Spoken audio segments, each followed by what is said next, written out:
It's now time for today's keynote presentation. We're happy to introduce Felienne Hermans, an associate professor who is passionate about programming education. Today, Felienne is talking to us about how to read complex code.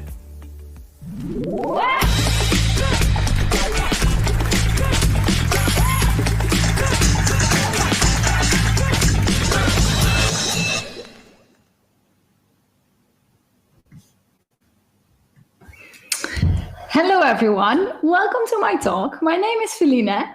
If you're on Twitter, I'm on Twitter as well, and my Twitter handle is @Felienne, so that's very easy if you want to follow along or tweet about this talk. So as introduced, this talk is about how to read code, how to specifically read very complex code. But before we dive into the topic of reading code, I want to talk a little bit about the culture of programming and why isn't reading code a thing that we do and that we practice more. So I have to take you back to the year 2013. This is when I just graduated my PhD and I started to teach programming to kids in a community center. So there was this group of children in a community center. These were 10, 11, 12-year-olds, and they wanted to learn programming. And then I was like, sure, children, I will teach you programming, because I thought they're children, right? How hard can it be? But I didn't know that much about teaching at that time, because as I said, I had a degree in software engineering. And of course, I'd done some like teaching assistant work in grad school, but I wasn't really a professional teacher. And then what happened is that subconsciously, I started to think back of how I learned programming when I was a child myself. So this is me behind my dad's computer when I was 10 or 11, maybe, sort of the same age as those kids at the community center. But when I learned programming, there wasn't a programming teacher, right? There wasn't an adult teaching me programming. I was never in a programming lesson, because when I was 10, so this was in the end of the 80s, there weren't that many adults that knew programming. So I mainly learned from a book. I had this book, Basic Computer Games. And for people that are also my age, they might know how these books look like if you open them. These weren't books that had puzzles and exercises and concrete explanation. If you would open the book, you would just see printed out basic listings, right? And at that time, you might hear that English is not my first language. At that time, I had zero knowledge of English because I'm Dutch. So many of those words didn't even make sense to me. So I didn't have a programming lesson. And it also meant that I didn't know how to teach a programming lesson because I never took one. And that isn't just me. Actually, many people in the programming community today also had the same experience, like these children of the 80s. Many people, there's not a real audience, right? But I can imagine some of you are now nodding. Usually if I give this talk, people are nodding in the audience like, oh, I also had that book, or that's also how I learned. And that leads to the fact that many of us, if we teach kids in school, if we teach our own children, then we sort of mimic this same experience of, just try it out and see what happens, because that's how I learned as well. And you still very much see this culture. This is why I'm getting at, why don't we read code? You see this culture still very much present in books. If you buy programming books for kids today, which is like 30 years later than those basic books, you see the same vibe. So here's a few examples. The examples will be in Dutch, but I have an English translation underneath. So this says the best part of programming is finding mistakes. Very much this idea of, a singular person behind the computer. Oh, a mistake. Oh, nice. I found a mistake. But this requires a specific mindset, right? Like, I don't love finding mistakes. Maybe I love fixing mistakes, but finding mistakes? Like, half of the time, I am the person that put in the mistake. So, I don't love finding mistakes. This is interesting as well.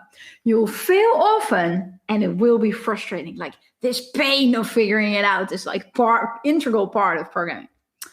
But here's, I think, the most core cultural aspect of what we tell each other, what we tell children, but also what we tell each other in the programming community as adults. Never be afraid to mess around and experiment. You have to engage with programming, execute the program in order to learn, right? This messing around and experimenting clearly involves executing the program, because how else would you experiment? So as I said, this leads to the idea that many people teach in this exploratory fashion. And this is also very much how I taught. So I bought those books and then I gave them to the kids. And it's like, well, children, I turn on the computers and now you can just try it out. If you have a question, let me know. Just raise your hand. I'll be sitting in the back of the room, sipping coffee and feeling really good about my service to society. If there's anything, let me know. As expected by some of you, maybe that have some knowledge of education, it didn't really work that well. So my exploratory way of teaching, the compiler will be the teacher, right? You'll get an error message and then errors are fun and you struggle a bit and you figure it out in that very vibe of those books. It didn't really work because the kids, they weren't learning anything. And also they weren't like enjoying themselves that much. They were kind of frustrated often and they weren't like, oh, frustration. Yay. They were like, oh, frustration. I don't like programming. I'm dropping out of this club. And as a reminder, right, I didn't know anything about teaching. So I was like, well, kids are struggling. And these are kids that voluntarily come to the programming community, to the community center on the free Saturday to learn programming. And then they're not learning, they're not having fun. So I must be doing something wrong, right? How do kids learn? How do people learn like generically? I really didn't know. And this situation got me really interested in that because, yeah, as I said, it was really my fault that they weren't learning. It isn't that like I was teaching students in the university and I could say, well, they're not motivated or whatever. No, these kids were motivated and it was just totally my bad. So then, as I said, I got really, really interested in how do kids learn things? How do people learn things? And I specifically studied extensively how people learn natural languages. And one of the things I read is a book called the Oxford Handbook of Reading that summarizes sort of everything we as humanity know about how children acquire their first natural human language. And there were so many takeaways for me in this book. It was really like a life-changing experience reading this book. The first thing that I realized is that I never taught kids how to read code. I never taught students in the university how to read code. I was never taught either as a kid in books or in university because I have a degree in computer science. I was never taught how to read code. And how that sort of worked in my class is that if a kid was confused by code, like for example, here's a Scratch program, right? This is a typical situation that might have happened in my programming club where here's a programming Scratch. And Scratch, if you don't know it, you can see that this is a visual block-based language. So you click blocks together and that's how you program.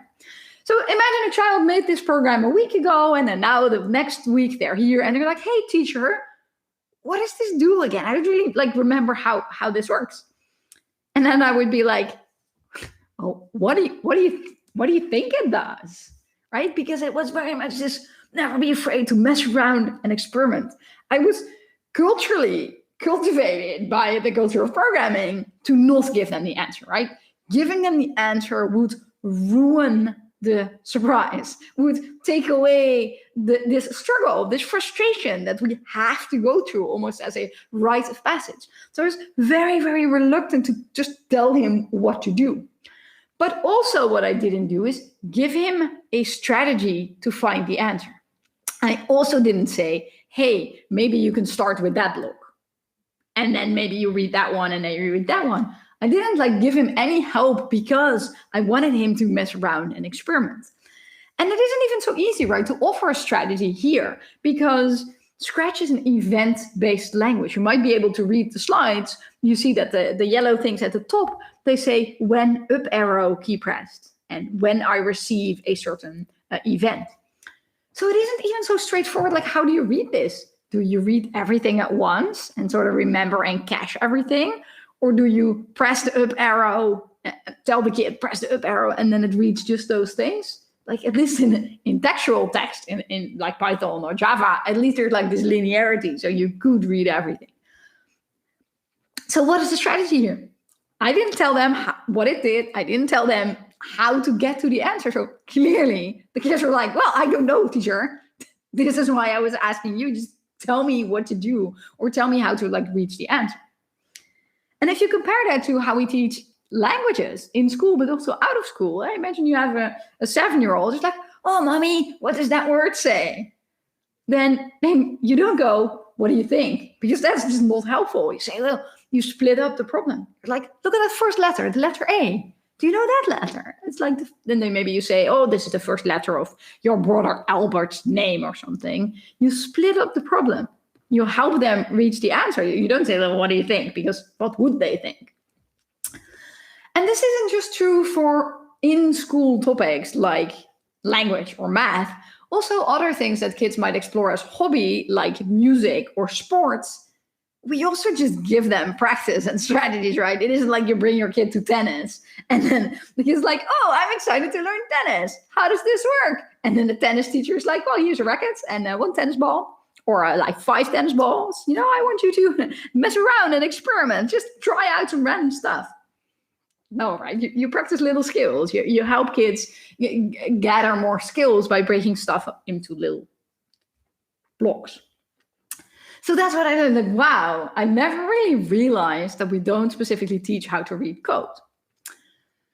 What I also realized is that now moving from learning in schools and university to professional practice, we also don't practice reading code. Like I maintain a big open source project. When do I practice reading code? It's not just a thing I do, right? Even though professional programmers read a lot. It is estimated that professional programmers spend almost 60% of their time reading code rather than writing code. So we do spend a lot of time on it, but we don't really learn it. And also we don't practice. Because as a culture, I keep saying this thing culture, but this is like the stories we tell each other, right? Or maybe the lies we tell each other. We tell each other that if you want to get better at programming, you have to do more programming. Like, what is a way to get better at programming? What will people tell you? Oh, join an open source project, right? Write more code. Find a problem that you're really excited about and then write some software for it. We always assume that getting better at programming is done through more programming. Whereas again, if you compare this with literature, if one of your friends says, oh, I'm really excited to like write a novel, then maybe you say, okay, start writing a novel, but maybe also you say like, okay, what other books do you like? Like what style have you figured out? Like what type of thing you want to write? Reading is a really good way to get an idea of what you want to write and to like sort of get ideas and inspiration from. This is very much this never be afraid to mess around and experiment vibe. And you see that also in like the things as a culture that we do and celebrate. Like you have in December always Advent of Code, which is lovely. But this is a thing where every day everyone solves a programming puzzle by writing something. So that is, again, a thing we do, a story we tell each other where to get better at programming, you need to do more programming. So that was like we don't practice reading. What I also figured out is we don't have really like theories for reading code. There are massive amounts of different types of theories on how people process information, how children learn information. We don't have any of that theory. We have a very like vague and weak understanding of what happens in your brain if you read code. Like there's some research into that. There's this fantastic professor in Germany called Janet Siegmund, and she puts programmers into fMRI scanners, which is fantastic to gain a better understanding of like what happens in your brain. But this is all very, very new, only very recent, and hasn't really established itself like we know from natural language. But luckily, research is showing more and more that what happens in your brain when you read natural language is very similar to what happens in your brain if you read programming. So we can just like reuse some of the theories to a certain extent, the theories that we already know. So just to give you the basic idea of what happens in your brain if you process information, I'm going to do a little bit of cognitive science of how brains process anything, including source code. So the first thing that happens if you process information through your senses, so through your eyes or your ears, the information comes into your brain, is that it's firstly stored in your short-term memory. and you already know from the term, like short term, it is only stored there for a very brief period of time. But also the size of your short-term memory is extremely small. This is something that's been well known for a very long time. So in the 1950s already, there was this famous researcher called George Miller, and he said that the short-term memory of people is very, very small. He estimated that it can hold between 5 and 9 elements only. You might have heard of this result because it's known by the name 7 elements plus or minus 2. So between 5 and 9. Newer research actually says that it might be even lower. It might be between 2 and 6 elements. So very, very small. And just to give you a sense of how bad your short-term memory is, we're going to do a little memory exercise. So I'm going to show you a sentence, very brief sentence of 3 words. And it's your job to remember the sentence. Now, I'll show it to you just really briefly, so don't blink your eyes, or you might have missed it. Here we go.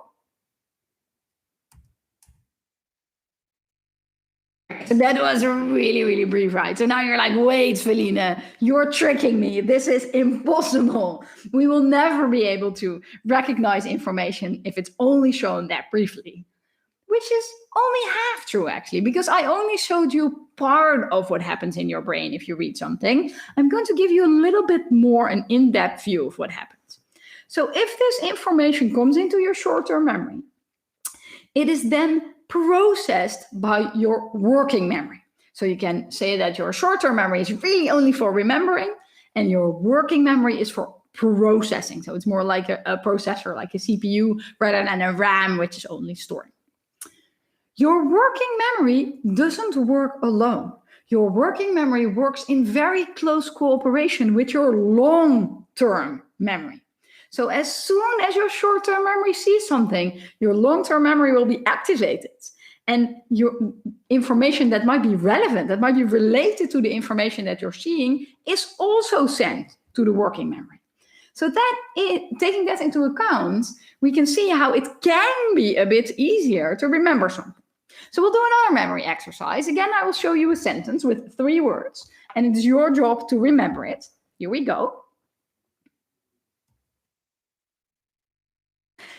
I guess that was also hard. That was still very hard, but it was a little bit easier. I guess if we would really do like a real test, you would have gotten a little bit further now than you got for the first exercise, because these were letters. You can make sounds even. You had some associations maybe with the letter that might have formed something like words in your own native language.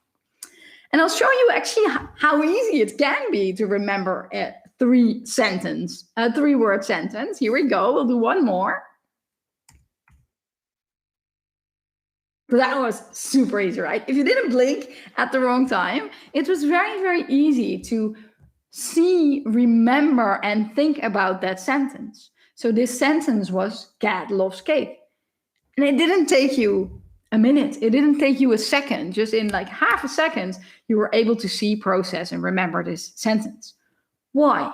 Because your long-term memory gave you extra information. What you weren't doing here was like, oh, half a circle and a circle with a comma and a Catholic cross and a long stripe. That in that way, you would have not gotten further than with the first sentence. But what you're doing is you're immediately recognizing letters, C-A-T, cat. And then instead of remembering C-A-T, you simply remember cat because you know what a cat is. And then the same for cloves and cake. You can even think about things while also remembering. So what you see here, what the big takeaway of this is that your long-term memory, what you already know, very much influences the way you see things, including the way you see code. So the first, I think, takeaway from my talk for professional practice is that if you have novices in your team or people less experienced with your code base or your programming language, they might literally see and remember things differently from the way you see things, right? Because you see how big the difference was between remembering cat loves cake and remembering this weird garbage language that I literally made up for this talk. But for some people that really don't know programming that well, or a domain or a programming language, they might see a code snippet more like Felinne's made up language, than like this language. So that's really something to take into account. And it isn't because they're not so smart. It's really because the information just hasn't even reached their brain, and then it's already gone.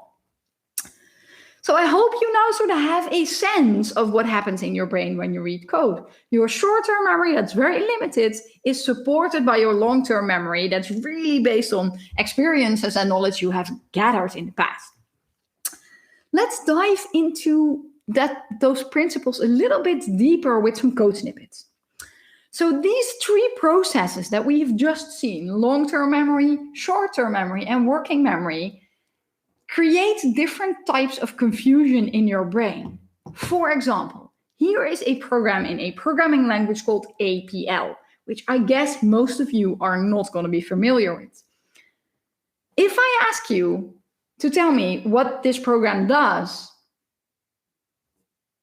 you don't know, right? I'm just going to assume most of you don't know. And why is that? It's because of that thing, right? You recognize the twos. You recognize the n. You might even assume that this is probably going to be a number, an integer. But then what is the t? You don't know. This is a long-term memory issue, right? You just don't know. It isn't that you are not smart enough. It isn't that you don't know what to do with this code. It's just you lack knowledge, right? So long-term memory issues can lead to comprehension issues, to confusion. But there are way different forms of confusion. For example, here's a bit of Python. What is the issue here? Especially if you're not so familiar with Python, the issue here is a short-term memory issue because there's a lot going on here, right? Customer name, c.first name for c in customers if c.age bigger than 50. And then there's a list thing around it. So easily we have 12, 13, 14 elements. This is more than fits in your short-term memory. If you have knowledge of Python, like with your knowledge of English, cat loves cake is easier, then maybe you can organize this a bit more effectively. But if you've never seen this specific kind of Pythonic definition, you might not be able to process all information. So this is a short-term memory issue. There's too much going on, and you might not be able to retain everything here, depending on your prior knowledge. Here's another type of confusion of an entirely different kind, right? Here's a bit of basic. I'm going to assume that most of you sort of know basic. So they probably know what let is and apps and for and division, and there's some string manipulation. So I'm sort of assuming you know the basics. So this is not a long-term memory issue. There's a bit of short-term memory issue here as well, because there's some remembering, but I guess many of these blocks can sort of be organized efficiently. Like in line 3, you have a loop that loops from n to 0. So you can sort of organize that as a block. So this might not overload your short-term memory. But what does happen here is your working memory is going crazy, right? You cannot at once tell me what this does, most likely. So what you have to do here is like, almost what you might feeling is like you want to take your finger to my screen, right? To your screen. You want to go like, oh, okay, so n2 is, okay, that's the absolute of n.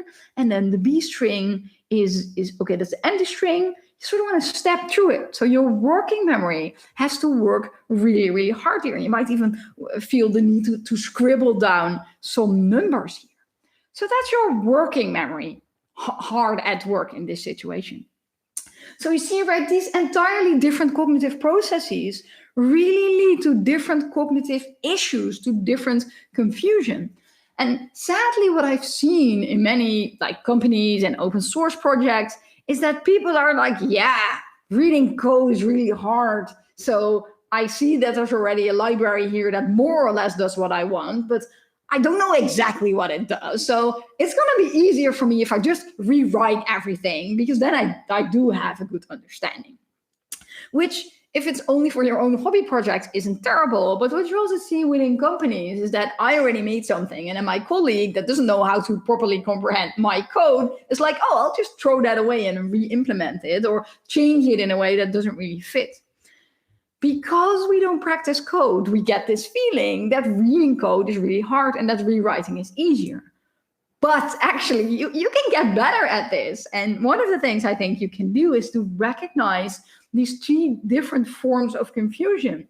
That if you're reading code and you're confused, now I hope after this talk, you'll be like, okay, so why am I confused here? Do I lack knowledge?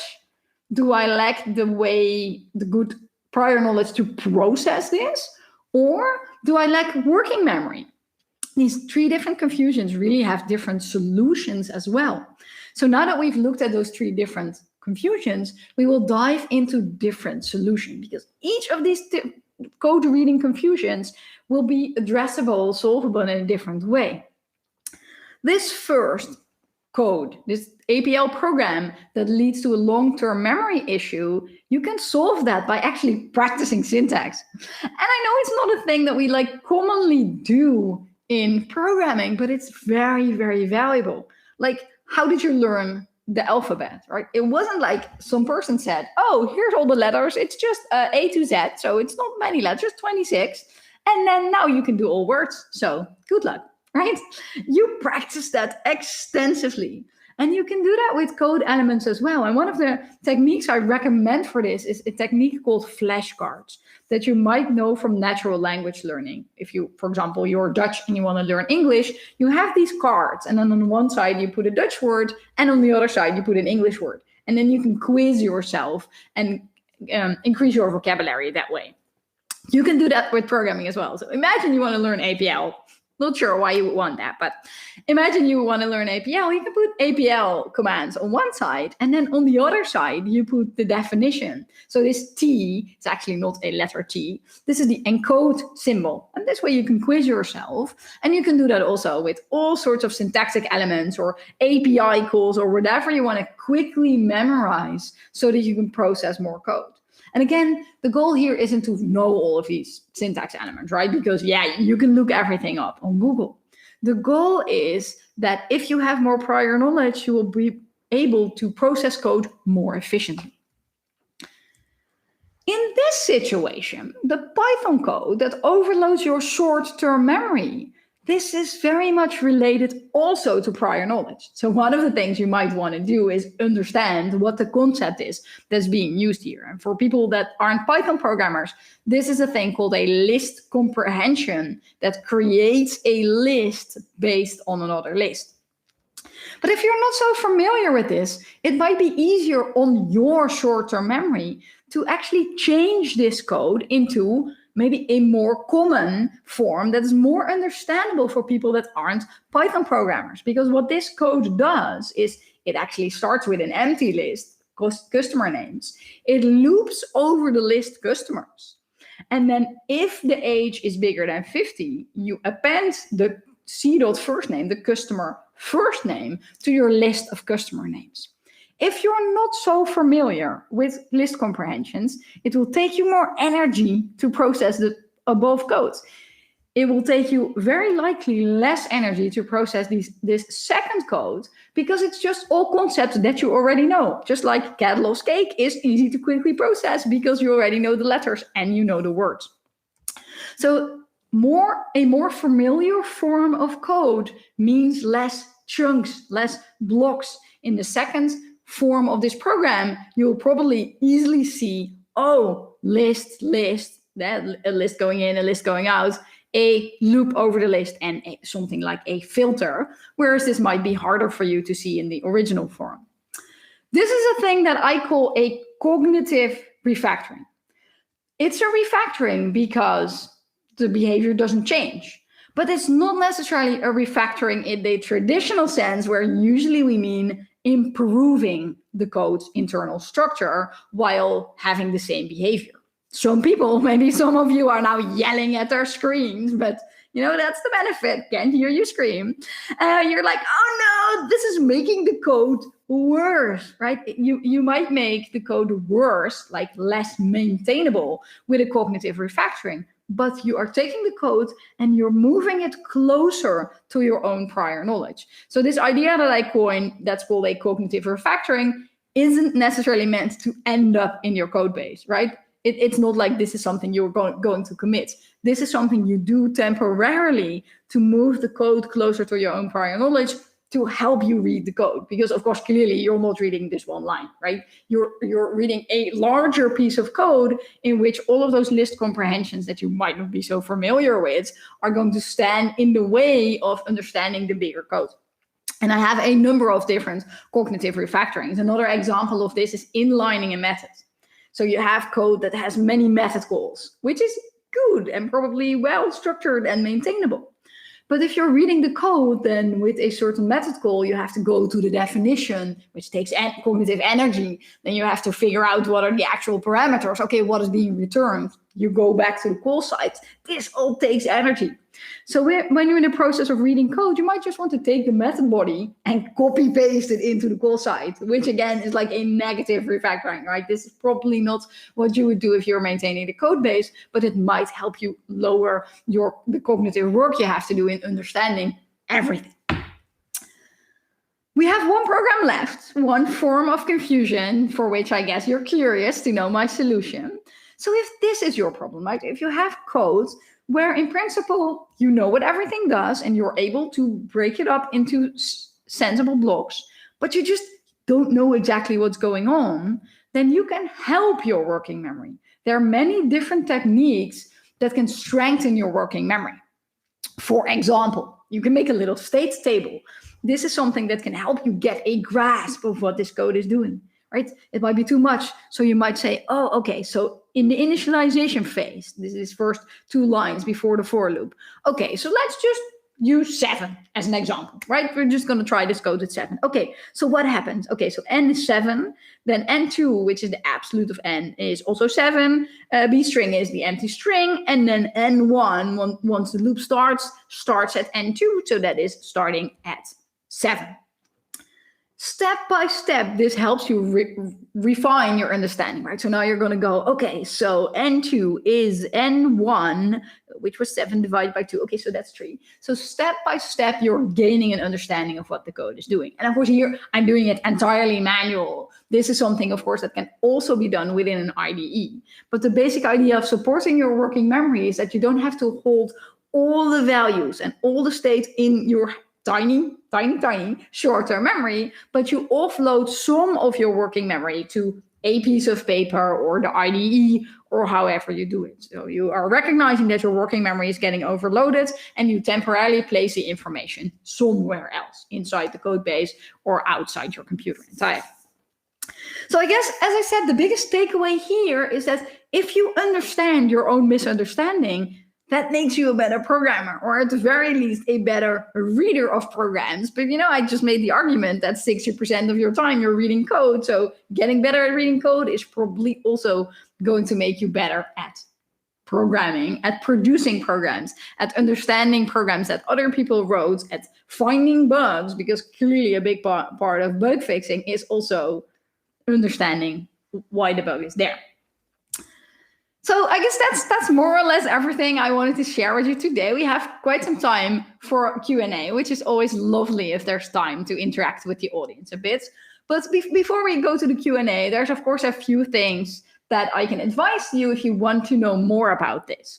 If you're interested in a deep dive of the intersection between cognition, cognitive science, and programming, there's more where this thought came from. I actually wrote a book called The Programmer's Brain. And the stuff we covered in this talk is more or less 2 chapters from this book. So there's a lot more information in the book about how what we know from cognitive science, what we know from educational science applies to programming and how you can use those learnings to make yourself a more efficient programmer. And then the book talks about like individual comprehension, like we talked about now, but also how do you work in a team with different types of prior knowledge? How do you document code? How do you structure a code base, like a bigger code base, to be more easily cognitively processable?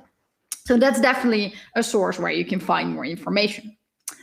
Something else that you might be interested in, I have some resources like with links at the end of the talk, is actually start a code reading club at your workplace.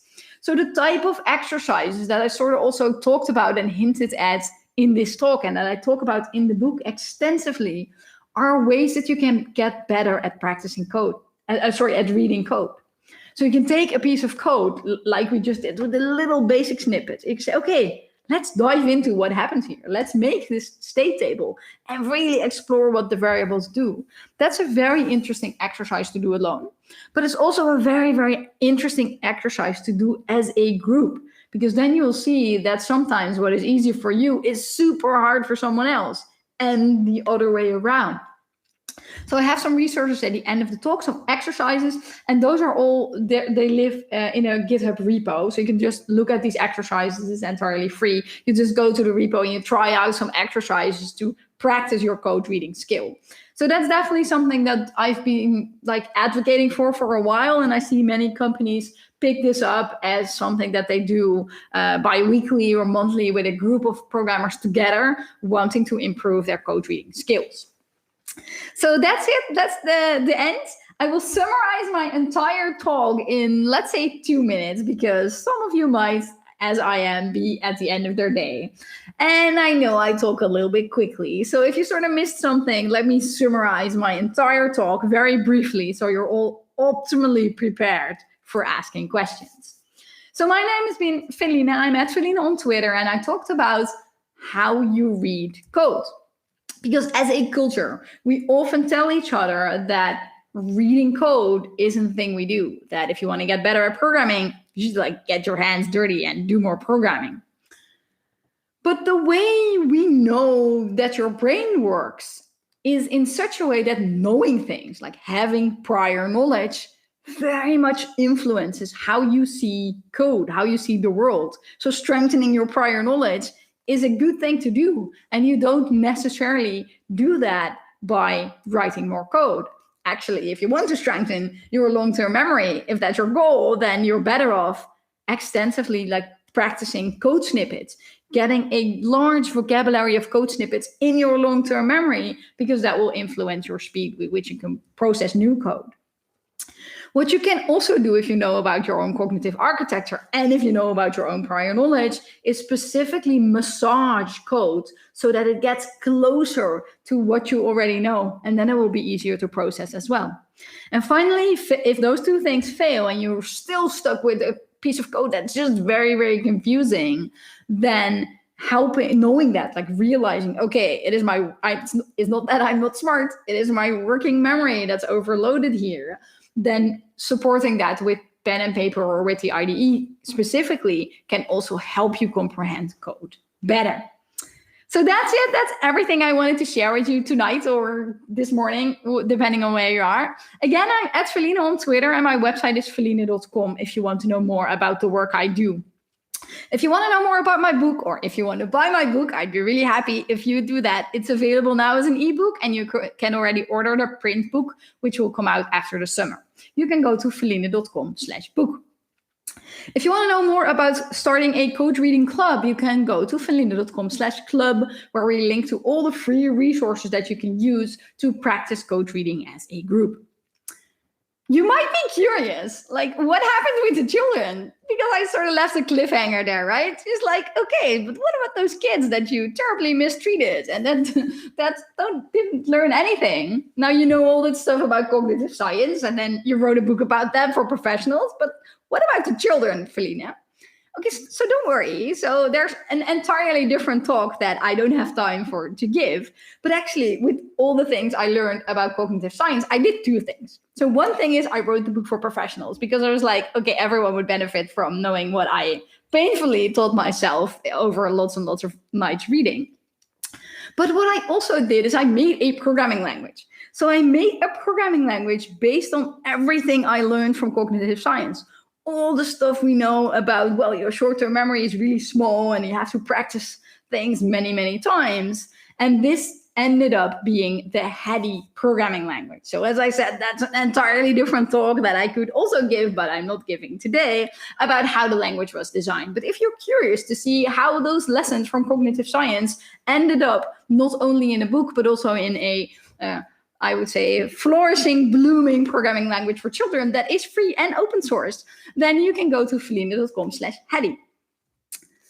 if you like listening to me and you're like, oh, I would love to listen to that speedy lady for hours and hours and hours, that is possible because I'm one of the hosts of this podcast Software Engineering Radio for free on iTunes and Spotify, where I'm one of the hosts, where we interview professionals from software engineering every week about topics like testing, architecture, but also soft skills, anything that will make you a better software engineer. It's now time for Q&A, but I will take one question because this is a question I very, very often get. People are like, how do you make those slides? Did you like draw them by hand? It's like, yes, but I made them by hand, but I have an iPad with an app called GoodNote. So now I have this whole library of cartoon characters and I can quickly drop in stuff. So that's just the one question that I wanted to start off by answering because people very often ask me, like, how do you have those mad slide making skills? Well, it's all a bit of me and a bit of technology. So that's it. I think then it's now time for Q&A, and I think someone magically will appear that will ask the questions.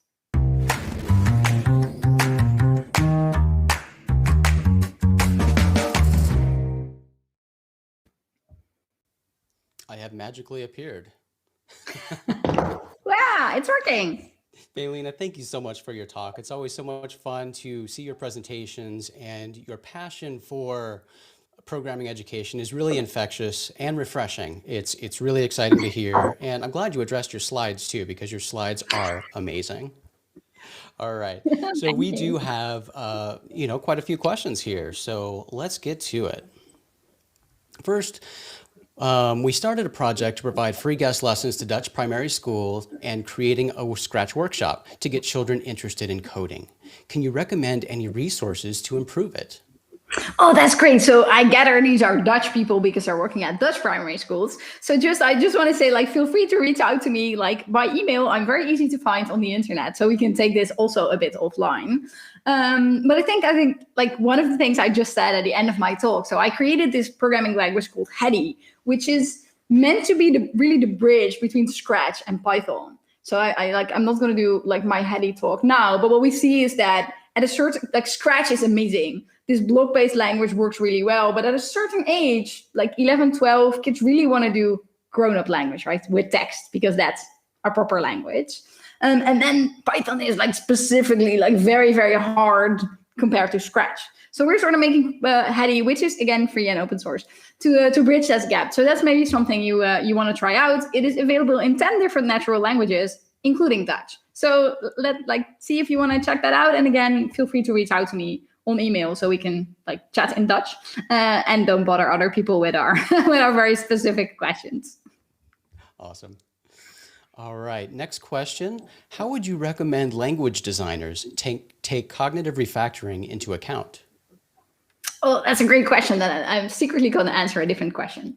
So because I think like the biggest way I hope my idea of cognitive refactoring that it's going like to take place is not so much in language designers, but more in IDE designers. So some of the refactorings I described now only exist in a certain direction, because like, as I said, sometimes the cognitive refactoring is the wrong way, like it's making your code worse. So I think the biggest place where I could see this happen is in IDEs. So I already have Hedy, so I don't like need another pet project to work on. But I very often, so I'm just going to coin my idea, maybe someone will build it. So I very thought of this idea of an IDE that can show your code in different ways. Like you can take such a list comprehension and not even like refactor it into a for loop and an if statement, but just like over the list comprehension, you sort of see a different view that really fits your own like personal style. That would be amazing. Where I can just say, oh, here are the language concepts I know, and then you see the code base in a way that's very close to your prior knowledge. As far as my understanding of programming goes, which I think is quite a way that this isn't a thing that's hard to build. Someone with more free time than me could make that. So I think cognitive refactorings are not so necessarily living in languages, but more living in IDEs where they can help people. Now you can also still do it. Like some refactorings exist. Sometimes you have to do it manually, which is still going to be helpful also in learning the concept.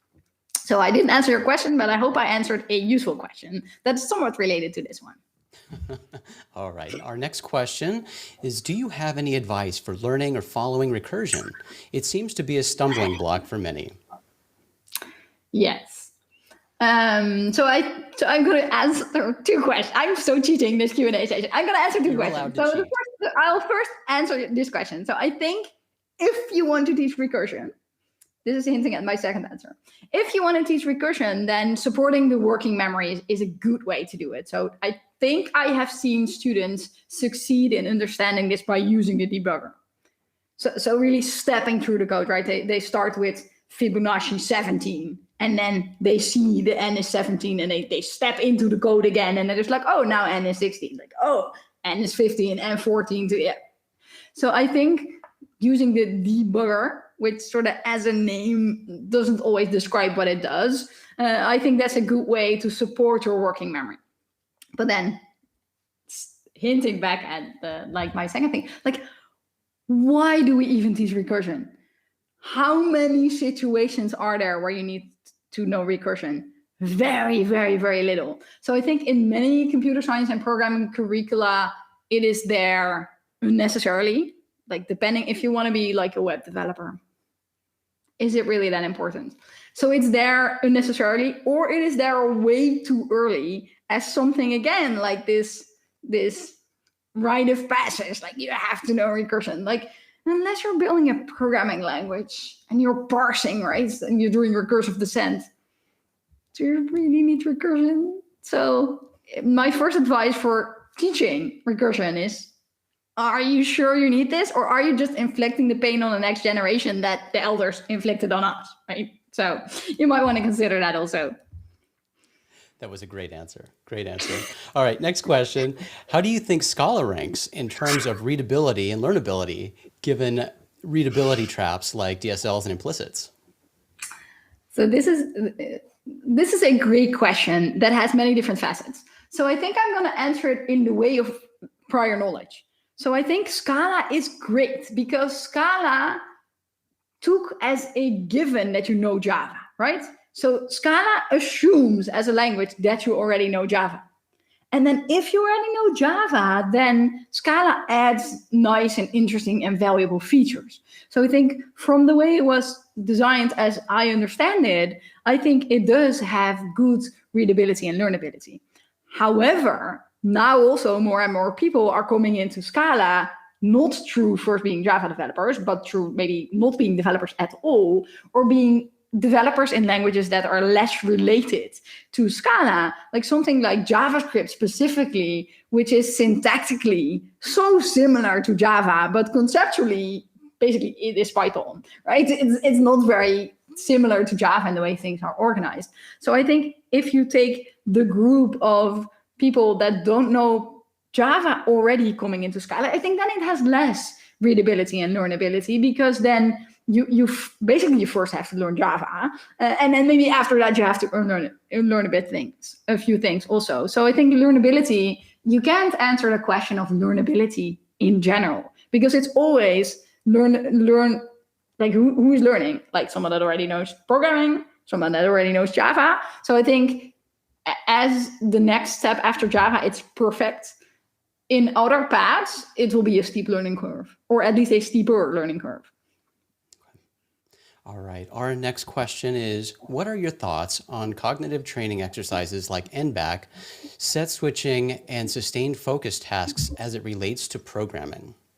So that is a great question. So I think many cognitive training exercises are really good as long as they enhance your long-term memory. So things like specifically training yourself syntax elements, specifically teaching yourself to memorize the 25 most used API elements in the API you use every day. That is really, really great. So anything that trains your cognitive, your long-term memory is great cognitive practice. We do this at university now even. We have an app where students have these digital flashcards where they practice different forms of Python syntax. So the stuff like a cognitive refactoring that I showed you, like here's a Python code with and without a list comprehension, and they practice all those synonyms.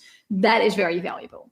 So other another class of memory techniques is trying to teach you generic problem-solving skills. Like, oh, you'll get better at programming by doing this 1, 2, 4, 16 game, right? That people were crazy about a while back.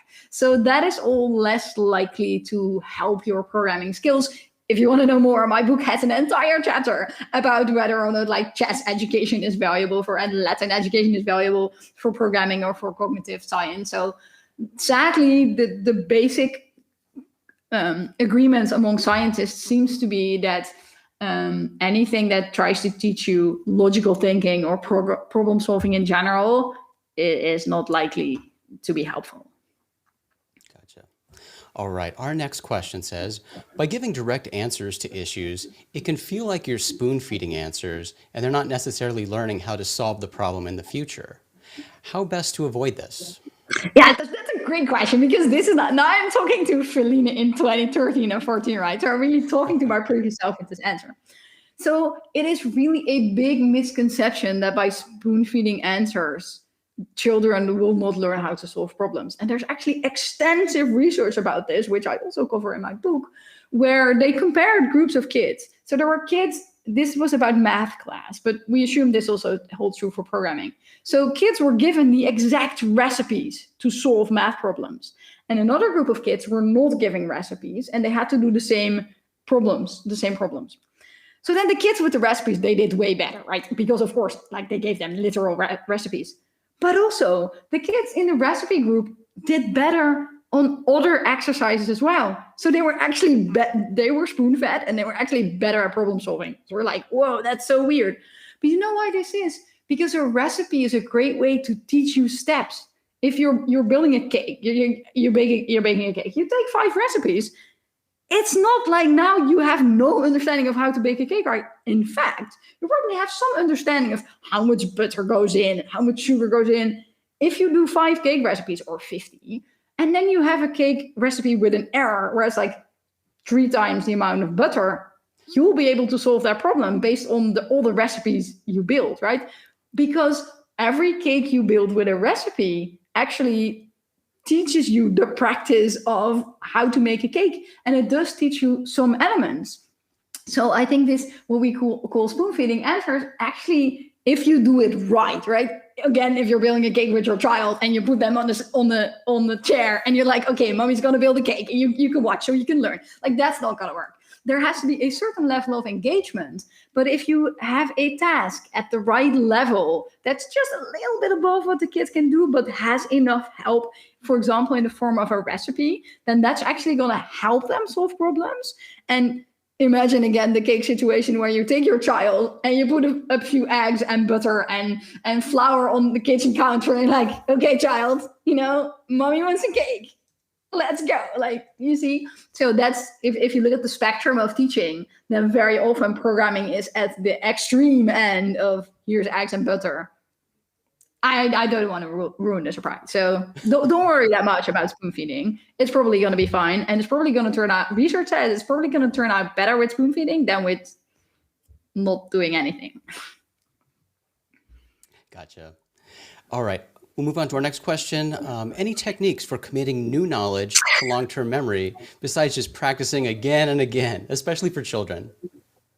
I only have bad news for this person. Like, there's no better way than practicing and practicing and practicing. Like, you can make practicing more fun. Like, there are all sorts of techniques, like giving badges and stickers and practicing like at the right time. But like, learning something is just a painful process. And if you have children in the age, or if you had children at one point in the age of 5, 6, 7, when they're learning to read, you know what a painstaking process that is, right? They will literally go like C-A-T, cat, and then you're like, okay, baby, so where's the cat? And they're like, what cat? What? I forgot what I read, right? Because it takes so much energy to read the individual letters. There's no way around that. So yeah, the sad thing is that the best way to commit things to long-term memory is practicing them again and again, which can be boring. So it can be very important, especially for kids, that it's very clear like what the dot on the horizon is. Because I see some parents and also educators like make the mistake of assuming that kids want to learn programming. Like, I am very passionate about programming, so I also think any child wants to learn programming. But then sometimes you have kids that they don't know if they want to learn programming, right? So if you start with, let's print all the prime numbers, some kids might not be so interested in the prime numbers, and they might not know if they like programming. So you maybe want to engage them with, let's build a website for your favorite soccer team, or I have a few girls in my class, and I don't think they're specifically like interested in programming, but they're very interested in building their own Instagram filters. That's something they are crazy passionate about. Like, oh, I want to have a different eye color and I want to have eyeshadow or whatever. And that is like my hook, right? I'm like, okay, children, we're going to build some machine learning algorithms to do face detection. And now they're suddenly very much in love with vector calculus. But they don't care about programming, right? They only care about using this as a tool to do something that they actually want. So if you want to make practice something they want to do, is you have to give them this end goal. Like if you're training for a marathon, yes, you're going to go out, train every day in the rain. You don't like training necessarily, but you want to run the marathon, right? So this Dot on the Horizon is a tool that you can make this practicing slightly less boring, but it will still be a lot of work. Yeah, true. All right. We'll do one more question. And this, I guess this sort of relates to the answer you just gave, but has your new knowledge affected the kinds of projects you would give children?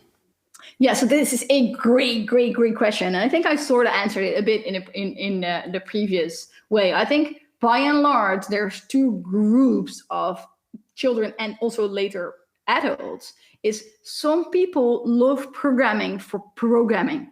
They love like getting in the flow. They love problem solving and puzzling. And I think that's the group of children and adults that we as a community have catered for forever. And that's, I guess, also sort of the type of person I am also, because I put myself through learning BASIC in a not even my first like natural language without any help. So clearly I like this challenge and I like pain. I like running ultra marathons. So clearly I'm the type of person that just loves frustration and wants to push through.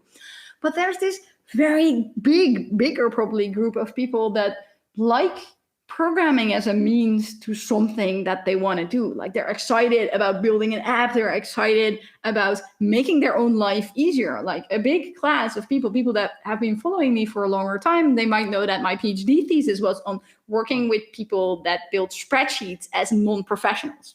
So there's this great group of people that's way bigger than all professional programmers, of people that program in spreadsheets.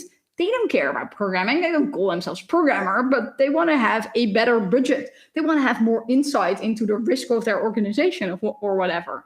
So if you want to engage all children, because I guess anyone is excited about some things, right? Almost all kids really like drawing, but they don't all like the technique of drawing. They like horses or unicorns or mystery novels. So I think for many children, you can find projects that they care about if you don't make them about programming necessarily, but you make them about the type of things that kids are interested in. And programming is a tool to get an app, something with data analysis, whatever. I think that's the best advice that I have there. Awesome. Well, thank you. Great question. All the questions were really lovely. Answer all these questions, Felienne, and thank you so much for being here. This has been wonderful. And there are some more questions in the Q&A on Hopin. So if you'd like, I will hop over there. Jump on there and answer some of those. But thank you again, Will Felienne. do. This has been wonderful.